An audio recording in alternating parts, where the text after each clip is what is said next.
Oke, ketemu lagi di channel saya. Kali ini kita akan membahas tentang kisi-kisi ujian nasional untuk sekolah menengah atas SMA, MA, dan keagamaan. Kisi-kisi yang pertama akan kita bahas adalah mata pelajaran Bahasa Indonesia untuk jurusan IPA, IPS, dan keagamaan. Untuk level bahasa Indonesia, kognitifnya ada 3 level yang akan diujiankan, yaitu pengetahuan dan pemahaman, aplikasi, serta penalaran. Nah, kita lihat untuk level pengetahuan dan pemahaman, soalnya nanti bisa saja mengidentifikasi atau memaknai. Sedangkan untuk aplikasi itu menginterpretasi dan menggunakan. Sedangkan untuk level kognitif penalaran, soalnya bisa saja nanti membandingkan, menunjukkan bukti, menganalisis, menanggapi atau mengomentari, merefleksi, mengevaluasi, dan memvariasikan. Kita lihat lingkup materi yang akan diujiankan. Untuk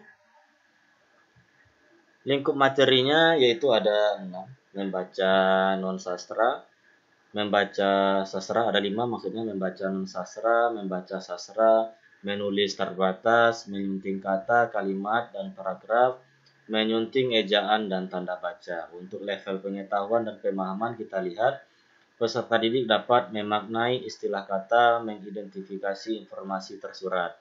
Membaca sastra, peserta didik dapat mengidentifikasi dan memaknai kata simbolik, majas, kias dalam karya sastra, memaknai isi tersurat dalam karya sastra. Kemudian dalam menulis terbatas, peserta didik dapat melengkapi kalimat paragraf dengan istilah, kata, ungkapan, atau peribahasa.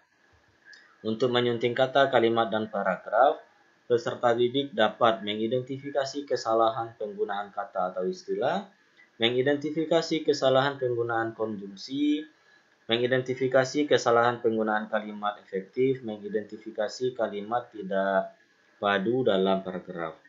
Kemudian menyunting ejaan dan tanda baca, peserta didik dapat mengidentifikasi kesalahan penggunaan ejaan, judul, sapaan atau gelar, nama geografi, nama diri, dan kata tugas.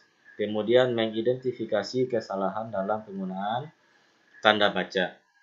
Kemudian untuk level aplikasi, peserta didik dapat menemukan ide pokok, menemukan inti kalimat, menentukan makna rujukan, menyimpulkan isi tersirat dalam teks.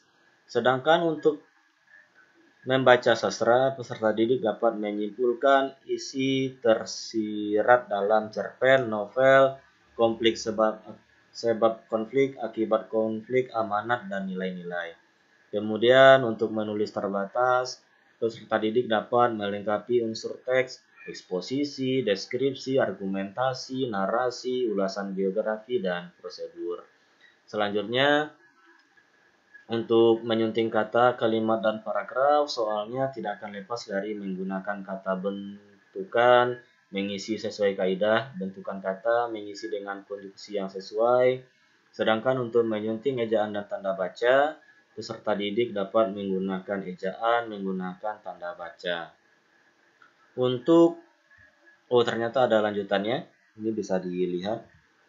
Untuk penalaran, untuk non-sastra, peserta didik dapat membandingkan isi, pola penyajian, dan bahasa teks, menyimpulkan perbedaan atau persamaan isi teks, membandingkan penggunaan bahasa dan pola penyajian beberapa jenis teks, mengomentari isi teks, menunjukkan bukti suatu simpulan. Kemudian membaca sastra, peserta didik dapat membandingkan isi, pola penyajian, dan bahasa karya sastra, menganalisis hubungan antar bagian karya sastra, membuktikan simpulan dengan data pada karya sastra, bukti watak, setting, dan nilai, mengaitkan isi dengan kehidupan saat ini, menilai keunggulan, kelemahan karya sastra, meringkas isi karya sastra.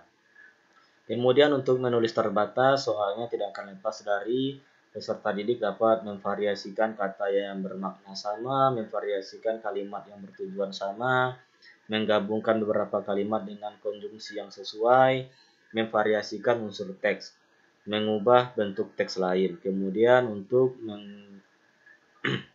menyunting kata kalimat dan paragraf, peserta didik dapat memperbaiki kesalahan penggunaan kalimat, memperbaiki kesalahan paragraf, menentukan alasan dari segi pilihan kata atau kalimat dalam paragraf. Dan terakhir, untuk menyunting ejaan dan tanda baca, soalnya akan terkait dengan memperbaiki kesalahan penggunaan ejaan, bisa jadi tanda baca dan segala macamnya, memperbaiki kesalahan penggunaan tanda baca, menentukan alasan kesalahan dari segi ejaan dan tanda baca. Ini merupakan kisi-kisi untuk bahasa Indonesia level SMA jurusan IPA atau IPS dan keagamaan. Mudah-mudahan bisa bermanfaat. Sampai jumpa dengan kisi-kisi soal ujian nasional yang lainnya.